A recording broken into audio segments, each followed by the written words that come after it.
The battle cruiser is possibly the replacement sent by Primarch Khan for my lost corvette. 1,000 times more valuable, but then that sacrifice brought with it the destruction of Camorra, most of it anyway. I couldn't be certain I found all the hidden webway dimensions and sub-pockets, and probably did not.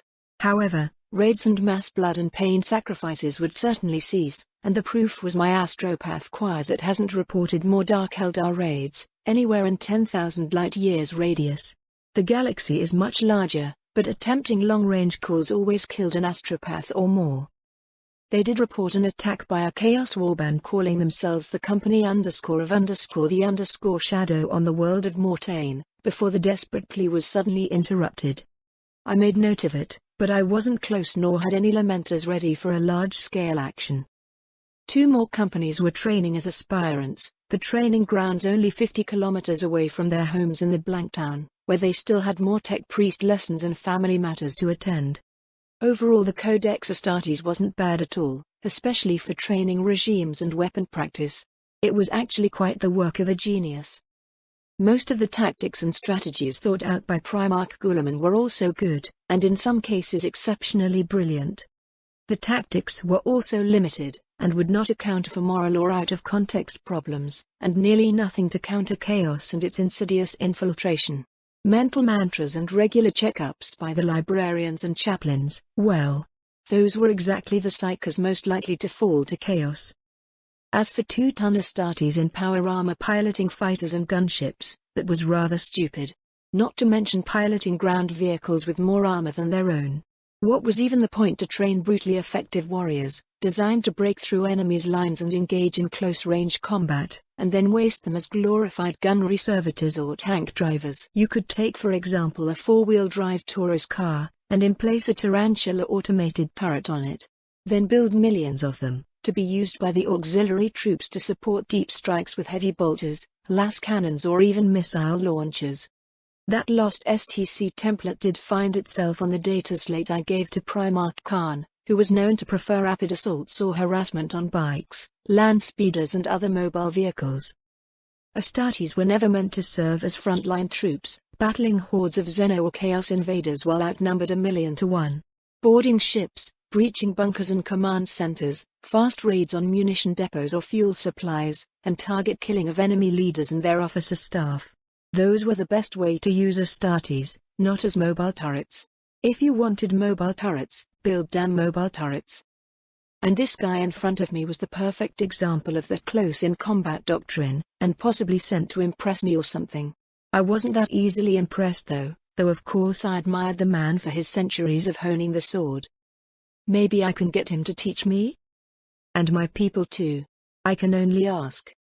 Chapter Master Lancefire, we owe you a great debt for finding our Primarch, and destroying the filthy Dark Eldar Xenos inside the webway. Joetan Khan, Master of Blades and Captain of the 4th Company, declared in a harsh voice. His face was scarred by 100 battles, and he wore a power sword relic which has likely killed millions of traitors, heretics and cultists, not mention Xenos and demons. He was a one-man army, just like his Primarch. I waved his debt away with a slow gesture. Very well, anything else? Myself and these other 4 battle brothers are to assist you in any task, even unto death. So has the Primarch commanded. The grisly veteran Astartes said in a calm tone. So, he really meant it, considering his life spent already. Brothers, you are also sword masters? I asked to make sure, although they did have artificier-grade chainswords on their backs. Yes, my lord. Nothing like the captain, but we can hold our own. One of them replied in a fake meek voice. Meek, but also sent to keep watch on my operations here in the fringe. Well then, let's give them something to do. Excellent. I have a few thousands blanks, men and women who could use some melee training. You don't mind blanks, do you? I wondered in a jovial voice. A cadre of expert sword trainers would be wonderful indeed. The men glanced behind me, where a dozen Silent Sisters were all wearing power swords and power armor. You have thousands of Silent Sisters? Captain Joetan Khan asked in a curious voice, eyes measuring the women for some sort of reason. Possibly for how many seconds it would take him to dismember them all. No more than 3 seconds, if you must know. Nah, only about 30 sisters. As for the rest, some are my descendants, plus I found a place filled with more blanks and had them transported here. I am lucky like that, I commented in a wry voice. The White Scars captain nodded cautiously. It will be done, Lord Lancefire. As for the Mars class and the conveyor, they contain what you were owed by our Primarch. Torpedoes, Nova shells, and some other gifts you may need, if you intend to hold the Tyranids here, outside the border of the Imperium. I smiled gently while examining those spaceships in my Tesseract vision. 100 more Exterminatus torpedoes, a dozen Vortex torpedoes, macrocannon shells, many heavy bolter crates and autocannon rounds by the billion. That silly Primarch. Those small munitions would not be sufficient to defend a single world if the Tyranids managed to land, even with a small hive fleet. I snapped my fingers to empty the precious contents of those ships in my pocket. Andrea, my dear, take command of the Mars cruiser, and some escorts, and visit Retribution to load our exports, then travel to Forge Tigris and cover the conveyor into a fleet carrier. Filled with corvettes too, I said in a gentle voice, while mentally sending orders for 2 Blood Angels and 2 Sisters to provide enforcement and anti-warp cover. I would have to find a name for those ships. Nah. Andrea could handle it, going by how her eyes were glowing with excitement.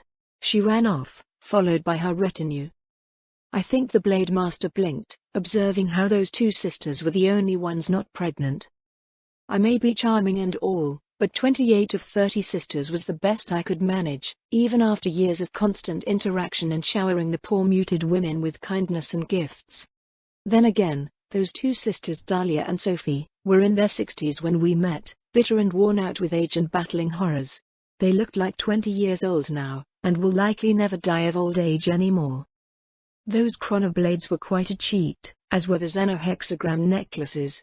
I had 100 Xeno-specialists magi attempting to decipher the secrets of a blade and the last necklace, but so far nothing. I may need a certain Necron overlord, or perhaps a helpful Catan to aid with it. I was certain Trazyn could duplicate the Null Rod technology, because it was only an artifact of the Mechonicus. However, whoever these Xenos with their ancient statues were, they did possess advanced knowledge of the warp and the dangers of chaos, and likely were exterminated for it, or by it. Just as I was waiting for my daughter to reach her new cruiser, a sleek black shuttle departed from the Mars cruiser, possibly covered in a dozen anti-augury paints and scrambling engrams, because it wasn't visible on the Starfoot's sensors, nor my fleet in orbit. An infiltrator of some kind, no doubt. I could use a Black Ops shuttle myself, so it vanished inside my large pocket, while its pilot was frozen then dropped in front of the White Scar captain. It was a woman, lithe and supple, and highly trained. In a second, she recovered and swirled her high-tech helmet around, to find a power sword a centimeter from her neck. Mr. Khan was just as fast as I predicted. "Purpose of your visit, my dear?" I murmured in a thoughtful tone. "Classified, Lord Lancefire." "Well, that plan failed, obviously." The woman grumbled and removed her helmet to reveal a pretty face, deep red hair and the familiar ports of a Mind Impulse unit implant. However, the sigils guarding the datasphere access to her implant were 100 times too complex and complicated for a private operator. And that needle rifle split in 3 and worn on her back was inscribed with other complex gene codes. I have seen one such rifle a few years ago, in the hands of that blonde assassin from my Rose's retinue. Same outfit, same rifle, same job perhaps? Obviously it failed, this classified mission of yours, but we're all friends here. And seeing how you arrived on the Primarch's gift battlecruiser, what could an assassin from the Vonus Temple possibly want, with a not-too-important rogue trader, merely trading paper and furniture to a few forged worlds? I asked in a wry tone. That was my cover story, and I kept with it. Maybe a few STCs here and there, if I got lucky on my travels. Ludvius snorted and stepped back and to the side, his bolter still aimed at the pretty assassin. Why even ask, Captain? It obviously was a poisoned gift, just like these other brothers. My bodyguard grumbled, and all my escorts all raised weapons to target the White Scars, and the assassin. I sighed inward, at the overreaction, while the Scars simply closed their eyes waiting to die. Damn brainwashed idiots. Oh no. Nothing like that. The woman argued with a pleading voice, looking around for some place to escape. I consider the good Primarch is not the type to send an assassin after me, even an infocyte like yourself. What do you say, Captain Khan? I asked in a soft voice. It is as you say, Lord Lancefire. Primarch Jagatai Khan is an honorable man, beyond any hint of reproach or taint. We were also warned to regard you with caution, at the same levels of ability as an Alpha Psyker. Or the reverse of that, however it works for nulls. The Astartes captain announced in a cold voice, mostly towards the disgraced assassin. All right. My name is Elixir__Mornay and I was ordered to protect you from the shadows, Captain Lancefire. And, also obtain a clear picture of your assets and abilities. How did you even find me? The woman demanded in an outraged voice. Ludvius and Rafen both chuckled amused, and holstered their weapons, while my other guards lowered theirs but were still wary. Elena, what do you say? I asked gently, holding my hand out for the most vocal silent sister. Elena rushed to take my hand and examined the assassin named Elixir with curious eyes. She isn't even a pariah. Plus she would spy on you. Elena claimed in a vocal tone. Not like that, silly. I have plenty women. I meant Elixir's infocyte skills. I answered seriously. Bedding a pretty assassin might be fun, but too risky indeed. But hacking and subverting machine spirits for my tech marines and blank sisters? That would be even more useful than another concubine. Are you serious, my lord? You expect me to divulge the temple's secrets, just like that? The red-headed prisoner muttered in naive confusion. Well, Elixir was right, and she would need a very deep motivation to change her allegiance. Perhaps I did need to bed her. I smiled at Lady Elixir and she vanished in my labyrinth. We will resume the conversation in a different setting. Any more surprises I need to know about, brothers? Maybe a dozen inquisitors, like that idiot who tried to arrest your Primarch, back on Suta? I asked to make sure, and also checked the ships for hidden compartments filled with bombs or assassins. Didn't find any, but the ugly face of the Imperium was already showing its true face. Unlike the trades with local forges, which were based on mutual interest and lots of gifts made in good faith, this new shipment arrived from the solar segmentum, the largest hive of scum and villainy in the galaxy, possibly even worse than the Eye of Terror. These entitled nobles would smile and invite you to dinner, just to dismember you and drain your brain of useful information. Or have their defense batteries fire in a targeting error and blow you up. Or any other scenario that ended with you dead, and they gaining some advantage. At least in the Eye of Terror, you could shoot back. However, my experience in that shadow realm of the mandrakes had taught me that even the Tesseract labyrinths had limits, especially when dealing with the warp. Things might not be solid enough to be stored in stasis, or the stasis not strong enough to hold them. Or more probably, you needed a Catan to power up the abilities of that labyrinth. The Crimson God was still impaled by a sort of canoptech_sentinel, chains of living rock or such binding the immortal shard and preventing his escape. Only problem, I wasn't a Necron, and thus had minimal access to those controls. Plus I was nearly certain that Trizin had sabotaged my controls in some way. The Necron Lord wouldn't give anyone the same access to the kind of power that he had, seeing how two tyrannid tendrils from Hive Fleet Behemoth avoided his homeworld of solemnness and then got lost in the void, drifting into hibernation. I could only replicate that feat on a much smaller scale, and not for long, by blowing up the Queen and her Hive ship with vortex torpedoes. When shall we begin training those recruits, Lord Lancefire? The White Scar captain asked after waiting a minute in awkward silence. In 3 seconds. You the 4 veterans, on the surface. I replied curtly, storing the 4 chainsword-wearing scars and depositing them beside the training grounds gate. We had a proximity sensors and automated turrets protecting the recruits and the training cadres, so intruders would take fire otherwise. The Lamentor's apothecaries would know what to do, I hoped. The Blade Master just glanced around before shrugging. So you want me to train you, my lord? He deduced instantly. Well, Astartes are smart, and captains do start learning how to think for themselves eventually. In a few centuries. Yes, 1 hour per day, every day. Mostly the reasoning behind each strike and how the scars position themselves for melee. I'm more of a strategist than a brawler, and the few times I fought Astartes in melee, I kinda got pounded. I admitted in a cheerful voice, only to get patted on my shoulder by a compassionate bodyguard. He doesn't have the Astartes organs, Captain Khan. Might be better to consider Lord Pef a simple tech marine. Ludvius explained in a pleasant tone. The old veteran just nodded knowingly. I did not look like all the other Astartes, that was certain. Tech marines can also be quite deadly.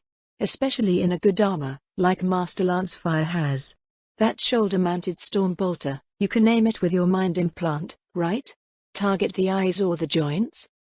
I nodded, with my head and the mobile arm as well, then swirled the shoulder storm bolter around, to envelop the large meeting hall in the Lamenter's staffet, the targeting reticles and the autosense machine spirit locking on everyone's eyes in less than a second.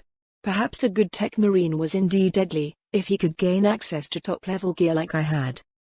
I guess I could drop everyone in this hall in a single second, if they're not shielded. Doubtful if any swordmaster can do it that fast. I mused to myself. Quite deadly already, like I said. And if they are shielded? The White Scars captain asked, curious. I turned towards my escorts. Then, it would depend on many things. I would certainly not rush them with my blade. And yet, that is the best course of action, Lord Lancefire. Rush towards an exit, cut your way out with your power sword, and escape to fight another day. Sadly, you'd be too slow and unskilled for that. Even after a century of daily training. The man said in a convinced voice, and Raffen just chuckled. I'd better thrown on Lord Pef every time. He did burn down Camorra without lifting a finger. My loyal bodyguard commented wryly. Hey, I did lift a finger. Damn myths blowing out of proportions. I lifted a finger every time I teleported an Exterminatus torpedo, about 30 times. I'd find another way. It would take something on the level of an Eldar avatar or a Catan to cause me worry. Maybe a demon prince too, without my brave retinue, I said in a thoughtful voice. So I have heard, and a dozen top-tier seers have confirmed it. The traitor Lorga is still dead, after you found another way. Your aid on Camorra, however, is mostly attributed to our Primarch, in the public communiques delivered from Terra. No mention of Eldar allies either. Your participation is noted, of course, and last I heard Lord Khan has proposed you for some medals of valor and a nobility title. The captain explained in curious voice, as if testing me to argue. But, I was rather content with that development. Primarch Khan would gain credibility and support from many parties injured by the Dark Eldar, while the little-known Astartes chapter like the Lamenters with a single battle barge, and a fleet of rogue trader corvettes wouldn't seem that impressive. I would gain some notoriety for that title, more than for my raid. There would be a real house Lancefire, with all the benefits of that rank. Noble houses would receive a bit of land and a small palace on Terra itself, which would be worth trillions of thrones or maybe more. With a local base, I could start slowly gathering support for a High Lord of Terra rank for the rogue trader houses, much like the speaker _ the _ captains. All rogue traders risked their ships, life and sanity exploring beyond the borders, fighting Xenos of 100 kinds, or aided in crusades, much like I did. It was time we got our own voice, in this case my own voice. Though I would most likely send a representative, just like the Navigators or the Inquisition did.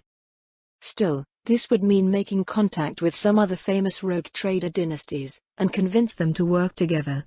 That would be fun, even if they will see the immense benefit of having someone defend their wealth and warrants of trade in the highest imperial court. And more importantly, it would allow certain regulations to be imposed on the scummy traders. Too often they sold out the Imperium or restricted technologies for a quick sale. Sounds great, Captain Khan. I might even accept that noble rank. I'll have to ask my clan if anyone dares to approach the planet though. I hear it's infested with corrupt officials. About as bad as landing alone in the middle of a Tyrannid invasion, I expect. I replied in a less amused voice, then turned towards my next scheduled destination. My brave children, getting tortured in implantation sarcophagi by the sanguinary priests. Not fun at all, and in fact terminally dangerous for any single one of them. Sure, I updated the procedure as much as I could, even bringing 100 biologist-tech priests to oversee the machines and repair them, but the gene seed technology was really advanced and pretty much nobody knew enough to make it safe. Luckily, there was a newly arrived Forgentax tech priest available, who did work on the Blank Genes projects for a few decades. My hopes were on him, as he struggled to adjust the coffins to produce live subjects and not biologic sludge or malformed creatures. "How does it seem, Margus 11? I asked via an implant message. Voice didn't quite translate well with Mechonicus specialists, as the cult's technolingua had too many attributes of esoteric meanings. And specialists had too little patience with more on humans too. Explaining delicate genetic and soul transfiguration to a normal person was pretty much impossible, just as five-dimensional warp manifold mathematics were beyond most tech priests' ability to comprehend. That was why vortex warheads were so rare and precious. Maybe 1,000 people in the Imperium understood the procedure well enough to create those weapons. The Astartes genetic code was probably just as complex, due to bloodline reverberations and stigmatic imprints caused by the death of Sanguinius. Adding the problem of blank genes into the mix solved some problems and created others, with less logical solutions. Every day, I would come to the sanguinary ward and commune with my sons, via my Miu implant, entering their mental landscapes and reinforcing their will and mental resistance. Speeches, mantras, canticles and simply being here beside them helped. The black rage did not manifest at all, and that was great. Mutations were also stopped at the source. Flesh might be weak against the warp, but blanks were immune. However, that psychic stigmata caused by our Primarch's wound, and the red thirst, that was bad. I also had to suffer that pain beside them, and it wasn't fun at all. Maybe I should punch Sanguinius in the face after I got him resurrected. Fucking vampire thirsty for blood. Continue your duty, Astartes. Your daily efforts are working, and we might not lose a single Lamanta recruit. Which is not normal at all. Margus BD/ANT/J8NN11 explained in a technolingua transmission of his own. Who cares about normal, damn cultist? How is it normal to lose 100 children for every Astartes? Sure, because my boys are rather older than normal Astartes, they have a stronger soul and will, which helps them withstand the horrible process better than some 10-year-old farm boy, thrown into a dark coffin and told to pray. They will lose a tiny bit in strength and speed, because the body is grown and less malleable, but they will survive. As for strength and speed, they will have the best power armor and mind implants. In my view, that mattered more than a few kilograms of extra strength. Ogrins were even stronger, after all. And about that, in a sealed wing of the Starfleet, we had Ogrins being implanted with Red Scorpion's gene seeds. I didn't want more muscles on their already gigantic muscles. I wanted to give them able minds, like all Astartes had. However, this plan didn't work as I hoped, not at all. Should have remembered the Dark Elder. All those flesh mutations that Astartes had to endure? Wings, claws, fangs and snake eyes? It was a dozen times worse with the Ogrins, because the poor things were already mutated and weak to the warp. Just like the Dark Eldar obtained creatures like the Rak and the Grotesque from their genetic manipulations, so did my own experiments with Ogrin flesh.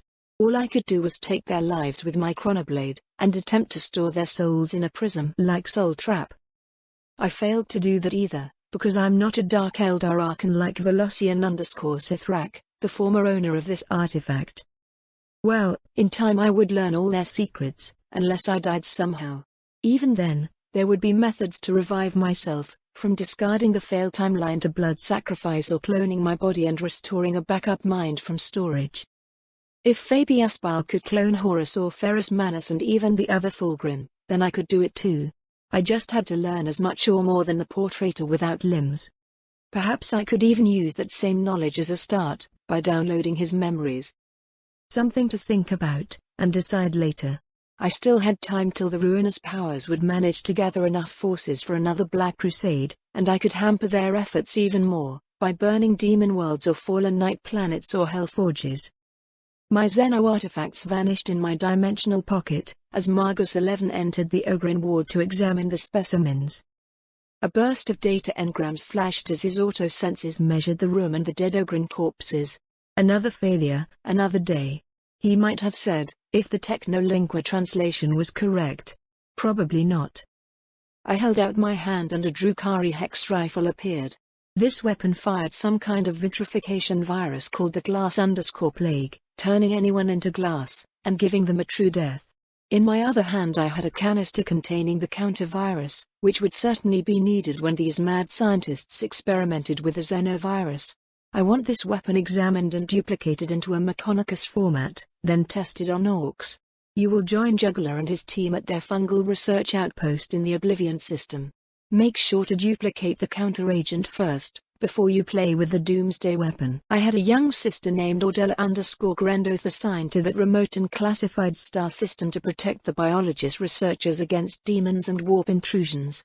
Her powers as a pariah were already the greatest among all my followers, such that even the Katakan concubines living in more distant villas of Blanktown were disturbed by her presence. Ordella could continue her studies and training under Juggler's guidance, and probably become a version of Pariah Tech Priest, just like my dear Juggler wanted to try. It will be done, Revelator. A weapon that might extinguish the orc threat would be truly valuable, and would spare humanity trillions of lives. Plus, it should secure this Lancefire domain against orc and help clear out infested planets of their fungal spores. So, the Ogron project is ended? The biologist Margus asked in another data burst. I think I got everything right. We will return to it, but once I manage to produce blank ogrins. Have your fabricator secure 1,000 young females for that task. Prettiest and smartest ogrin girls, and I shall close my eyes and do my duty, in bed. I uttered in a slight shudder. It would be much worse than my trials with Katakans and even the pampered noble daughters, which were in some ways more difficult to deal with than an angry ogrin. Pampered little minxes, with barbed words and constant plots for social ascendance. Luckily, I only had about 100 of these cute darlings, so I only had to spend 3 weeks per year in their company, till they were sent back home with their bellies filled with another heir. My wife Serena had dominion over the noble concubines, somehow keeping them from each other's throats, at least until each house had a few blanks to continue the leadership without fear of chaos corruption. In time the allied houses will all become part of my dynasty, by blood. That would take a century or so, and perhaps some accidents happening to the more reluctant elders. Anyway, it was time to return down on the surface, check up on Victor and his progress on Tesseract temporal experiments, and then deal with the new problem, the pretty Infocyte elixir. Perhaps she could continue her job, setting up a SIGINT center in the main hive city and absorb all available data. From census and tax reports, to cult activity and detecting other infiltrators, an Infocyte would be worth as much as a battle cruiser. And if she agreed to train a company of agents to a similar skill, her value would grow to a whole fleet of cruisers. Soon enough, I emerged from the teleport room at the top of the governor's spire, and shook hands with the blood angel guarding my son. How is he? I asked in a paternal worry. Well enough, I say. Those 50 blank women you have brought him are all with child, as you know already. Perhaps bring him more? He keeps staring at the cogitator screen, not unlike his weird father. The veteran Astartes joked and patted my pauldron. I did have Victor look over my STC templates for a second opinion, especially on the simplest machines, to find other uses or gain inspiration for a new weapon.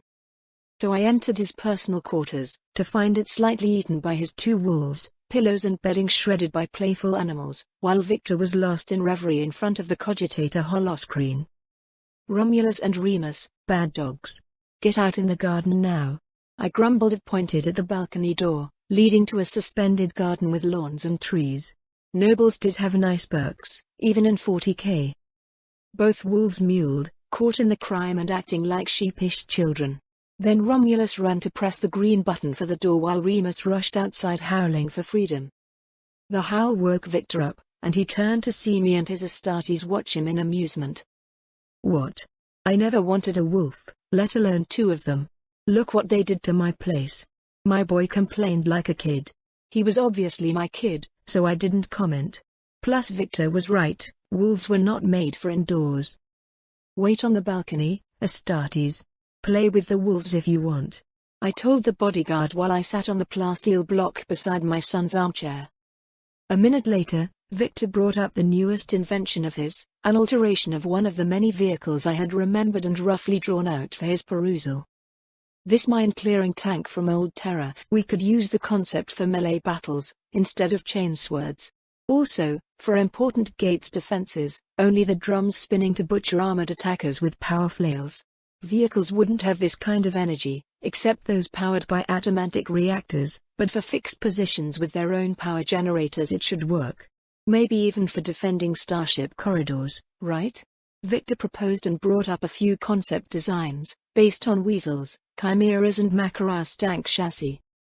I nodded at his great idea, and then tried to expand on it. Except in confined spaces like a gate barbican or a tight mountain pass, drum flails would naturally be avoided and attacked from the sides. But any vehicle had an engine, and that engine could spin a drive shaft horizontally for traction or vertically for lift, like old helicopters did. I linked my implant to the cogitator and rapidly brought out an old helicopter. A ground vehicle with a spinning horizontal flail would create a deadly area around it, in 360 degrees, preventing flankers from attacking from the side and rear. Might also be useful in jungles and other clearing duties. Try it on the Sentinel's waist and Weasel's turret ring first, and see if striking height can be adjusted. I don't want dedicated machines, I want an upgrade to those we already have. Perhaps for emplaced tarantula sentry guns as well. Victor shook his sleepy head and loaded a las cannon Sentinel template and began to work. Anything of note for the temporal chambers in the Tesseract? I asked softly. I can grow algae, if I provide light sources and air, plus basins of water and nutrients.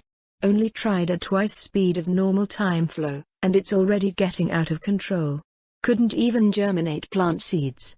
Victor muttered while most of his focus was on the waist ring of the Sentinel, trying to create an outer ring rotating independently. Nothing high-tech, but still a lot of hard work.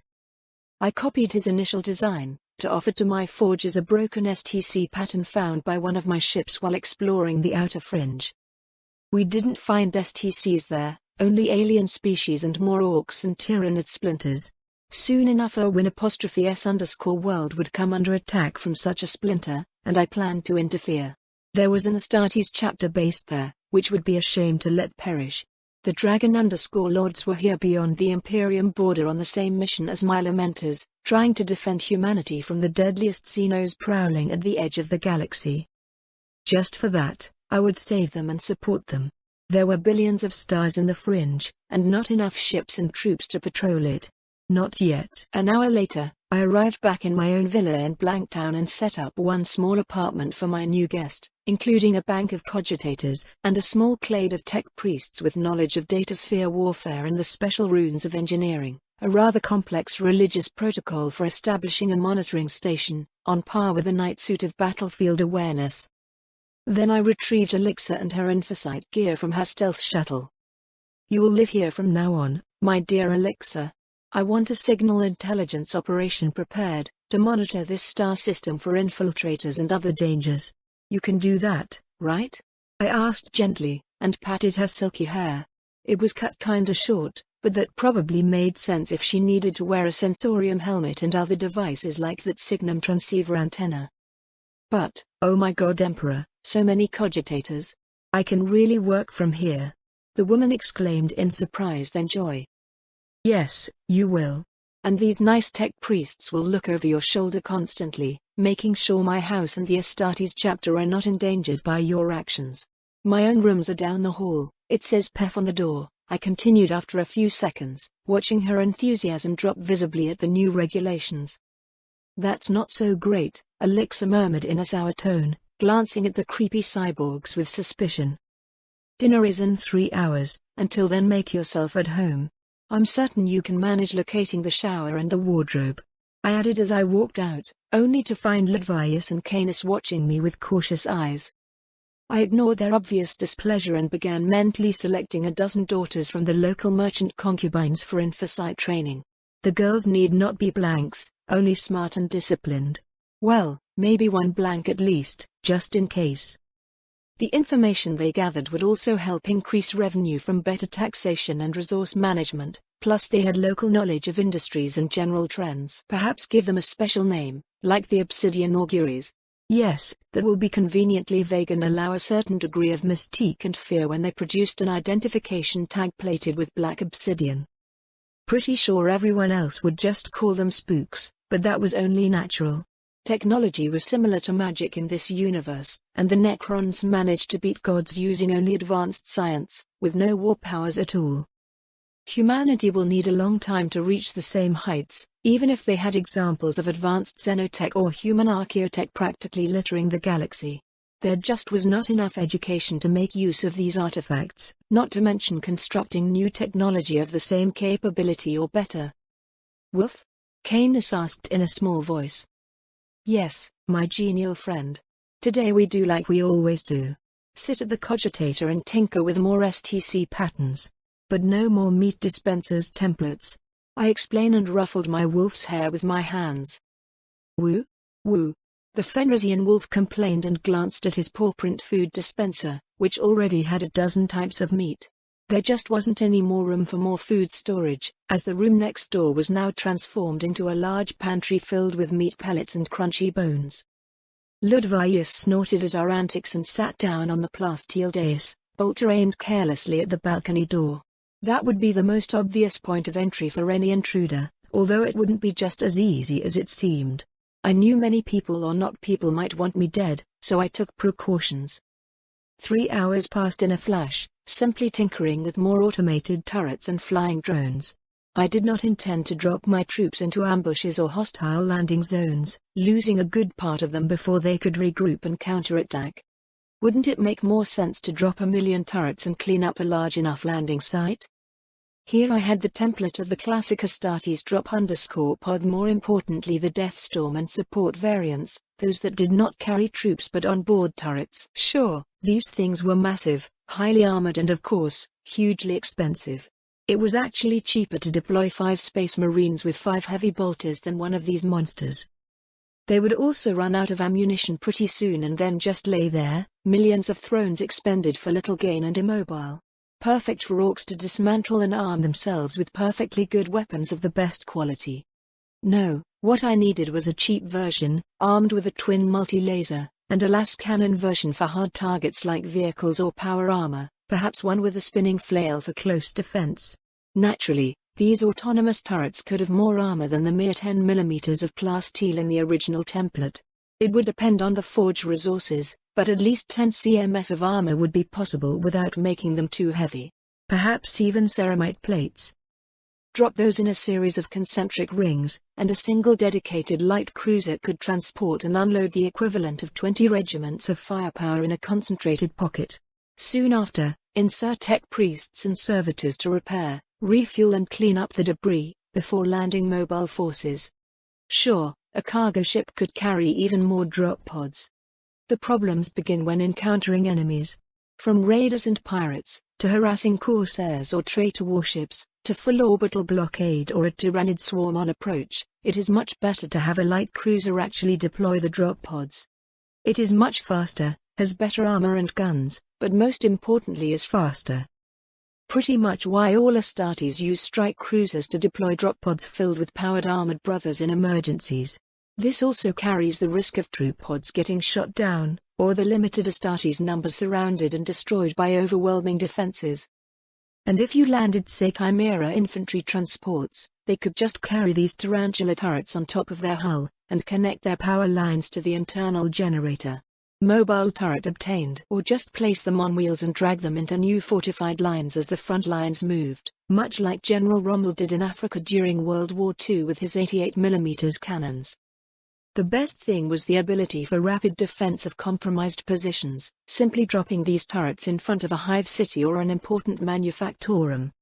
This ability was the most used option for Adeptus Astartes, and caused the most casualties, even if 1,000 pods and a few tech marines could do the same job and possibly not lose a single life. Even inside spaceships, such turrets could pop up from the deck plates and massacre invaders on long hallways and intersections. Maybe even heavy flamer turrets. Only for fixed positions, because Prometheum might not like being dropped from orbit. Missile turrets were already used on many Hive World or Forge spires, but in the field they would rapidly run out of missiles. Plus they were kinda expensive. No need to drop them, they could be landed with the troops and not damage the fragile missiles either. But then, forts and command centers would have some anti-air protection, at least until the fighters gained air supremacy over the skies. The door opened to reveal a completely different Elixir de Mornay, dressed in a tight dress of blue silk and a house lance fire cape. "I look like a lady now, right?" she asked in a timid voice. I just smiled genially and nodded, kinda lost for words. "You are a gorgeous woman, my dear Elixir. As for a lady title, you just need to ask. I bet a throne our children will be very smart." I complimented her in a shy voice, while Ludvius just blinked at me, then sighed in acceptance. "You should have expected this, brother. I wouldn't let such a treasure get away, even if it meant a new wife." Canis lifted his head to watch the new wolf mistress with curious eyes, then uttered a single woof. Which probably meant nice bitch, boss.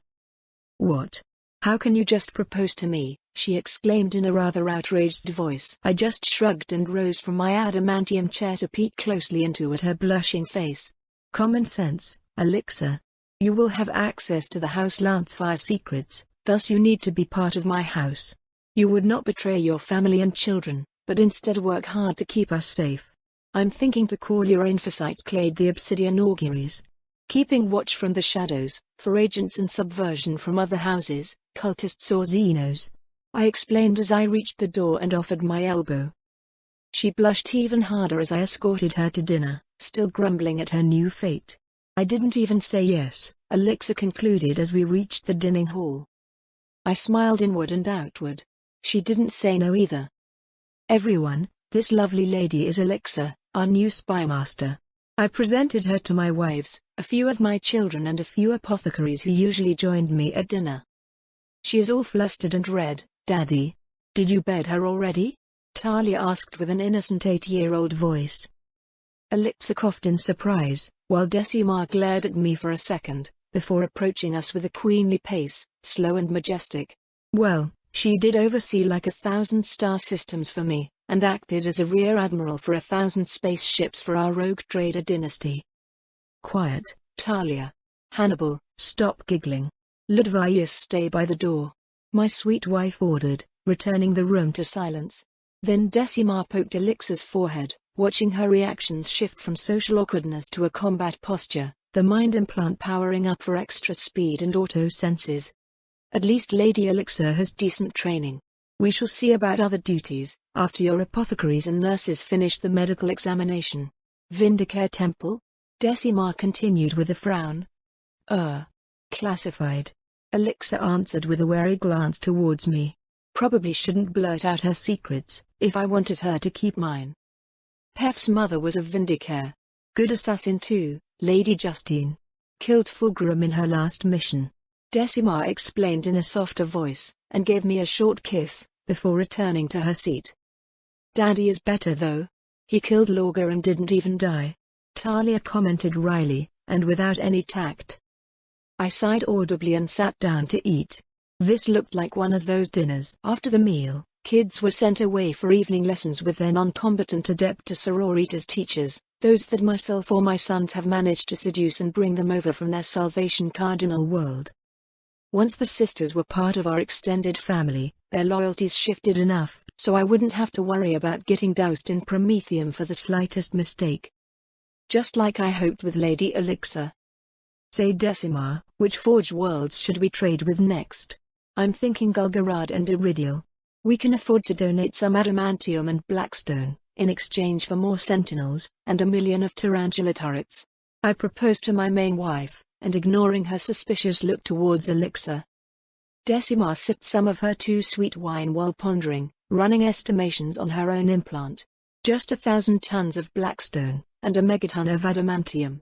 Maybe 2 megatons, if the next transport ship arrives on time," she concluded with a sour face. In truth, we did donate the Mechonicus way too many resources, for too little gains. But goodwill and future trade options were even more important in my eyes. I wasn't running a corporation, to make profit. "I see. Perhaps we should explore a little more, and discover more derelict ships. I will be quite busy for a month or two, but Victor can try his luck as well. He can take the Vitrix, I think," I mused to myself. Our second battleship, the Macarius Vitrix, was about ready to travel now, if not ready for a full fleet engagement for a few decades. But Victor could find some orc ships and tow them to forge retribution for reprocessing the valuable metal. Even if he did encounter trouble, he had his own tesseract, so only something truly dangerous could pose problems. Decima nodded slowly, no doubt already conjecturing something about the proposed expedition. The explorer fleet from Riza was already scouting ahead in force, noting down inhabited planets and xenospecies. Plenty of them too, because the Emperor's Great Crusade didn't reach this far, and many xenospecies were left intact, unlike closer to Terra where there were hundreds of xenospecies butchered into extinction. Of course, only a few Xenos had space travel, and even fewer had FT air travel. In fact, only 5 such potential enemies were discovered so far, the Demiurge being the most advanced, if not warlike. The Arakan had too many legs and organic ships, so they were classed into the burn-on-sight notice by the cult Mechonicus, who saw them as abominations against the machine god. Plus might give the Tyranids better weapons or propulsion for their bioships, which wouldn't be fun at all. Another race called the Thexian were put on notice for capture and examination, because one of their ships was found containing no less than 6 other xenospecies on board, hinting to some grander alliance, which would certainly be used against the Imperium or humanity in general. The Tau were also classed as interesting to investigate and capture, with some advanced technologies, especially in weapons, approaching Imperial Navy standards. The remaining Kroot were marked for destruction, for being cannibals able to evolve from their eaten prey's abilities, just like the Tyranids, even after their homeworld of Pek was mysteriously burned into magma, just like their allies the Nikasar. The Bargusi infested the Grendel Stars region with their beastly forms, and I even had some of them in my inventory, after being transformed by Dark Eldar homunculi into pain engines of phenomenal danger, probably on par with Tyrannid tyrants. In fact, I might organize a few bouts one day and see who would win in a ring fight. My bet was on the Tyrannid, but you never knew where 40k might surprise you. I even heard of a battle sister called Praxedes killing a tyrant with her mace. This Vitrix is a navy battleship? Perhaps the one lost during the Macarian Crusade? My dear Infocyte asked, after running some fast computations and data comparisons on her implant. See, she would be amazingly valuable. Perhaps I should rename it, if the origins are so easily deduced. Vigil for the Vanquished, how does it sound? I asked Decima, and glanced at Henna as well. She used to be ship crew as well, so her opinion would matter. Henna smiled kindly and nodded. It does have the special resonance of a lance-fire vessel. We might soon run out of religious ceremonies, if you keep adding more and more ships to our trader fleet. Decima just shrugged unimpressed. So that's why you want 2 new forges in our trade routes? To mask the provenience of those extra lances. 100 new batteries from each forge, am I right? My rear admiral inquired in a calm voice, eyes thinned into slits as her own implant ran at full power. I was right, this was going to be one of those dinners. Time to run away then. No point arguing with my master of logistics, she was always right. Serena dear, grace my rooms with your noble presence. Lady Elixir, back to work and consider my offer, I demanded as I rose and ran away in a dignified walk, not even looking back at the explosion. Ludvius smirked at me and patted my head, then gave me into the care of Brother Rafen. Having a smart wife is such a blessing, right Captain? The veteran Astartes quipped at my back, and I nearly stumbled. Damn Astartes. It wasn't that funny being laid low with a few clever words. Then again, social games were never my forte, as many of my friends and contemporaries have remarked too often. Luckily, I had Canis still on my side. But my brave wolf was sleeping and pawing at the air, so I let him hunt in peace. As I came out of the shower, I found my wife Serena already waiting for me in bed, and smiling wryly. My lord, you need some relief from all this stress? The pretty noble woman asked me in a cultured voice, and licked her lips suggestively. You bet your round perky ass, I sure did. Unlike concubines, wives were much better at marital arts, that being their job description. Maybe one day, sweet Elena will also be ready for this job, and take over the blank side of my operations, just like Serena dealt with nobles and Henna with the children. All of them. Over 3,000 kids now, and soon that number will double with all the new blank concubines mass-producing kids for the greater good.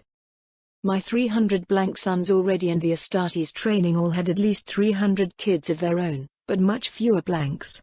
At most 20 such blessed children, and only Victor would have a chance to match me in time, if he kept working hard with the new generation of blank women. The blank daughters couldn't possibly hope to match a man's ability to produce children, being limited to one per year in the best case, and more reasonably one every 3 years, as to not abuse their bodies too much.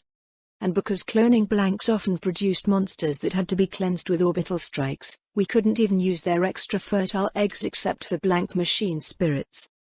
Best not to think too deeply about that. No sacrifice is too great, and even entire planets were considered expendable.